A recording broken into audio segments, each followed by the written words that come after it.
So, this past Wednesday, this most recent Wednesday that is, I had done a video on Persuasion and also maybe a couple of short stories from Isaac Asimov that I think I'd wanted to plug in. And I'd also deleted that video then because I think I was missing a pretty important part of the type of persuasion that I wanted to talk about. So I'm hopefully going to do that now, only, better. So firstly, the short stories. One of them's called Hallucinations, a part of the Gold Anthology by Isaac Asimov. The other's called Breeds There a Man. I think I listened to it in Nightfall and other shorts or other stories, although it might be in other collections as well. Anyways, it sounds salacious. It's not. It involves a quite intriguing conspiracy theory.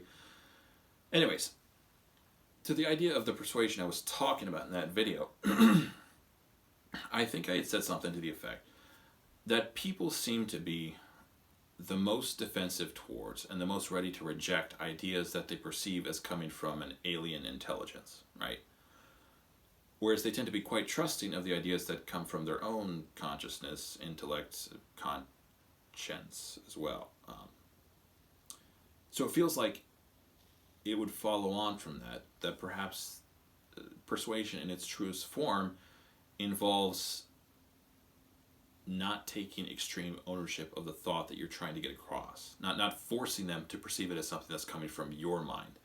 And on the other end of this, it would also involve perhaps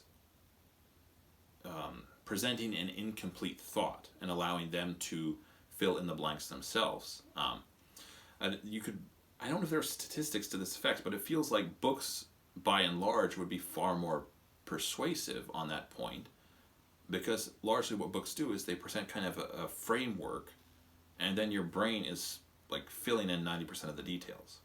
And because of that, like, it's perceived as much more being your own creation more than the creation of the writer. And I think because, well, I don't know if it's perceived that way, but it feels like it is that way, that the reader is doing like half the work, kind of.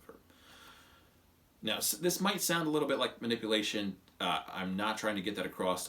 It might be, but it feels like you could also do this type of persuasion in a way that you're not dissimulating the fact that you're trying to persuade them, right? I maintain that I don't think manipulation is a good idea. On the one hand, you're using someone instrumentally. On the other hand, even if you're trying to manipulate them into doing something good, you're not getting them to be a better person. You're tricking them into doing the right thing.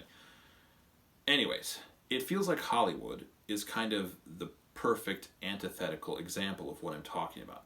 Because their idea of persuasion is to beat you over the head with the idea rigorously and repeatedly, and then to blow up your house just to make sure you've got the message. And I can't figure, I'm not entirely sure whether or not they think they're being subtle or not. Because it feels like they're narcissistic enough to believe that they are being subtle, but I don't know if they actually do. Maybe just they think that everyone is obligated to listen to their ideas, or maybe they have a misrepresentation of what their audience is, or maybe they think their audience is like 5-year-olds or something. Anyways, it feels like for anyone over the age of 13, this type of persuasion would maybe not be the most effective. Alright, thanks for watching. If you liked the video, please press the like button, subscribe, and leave a comment if you want to.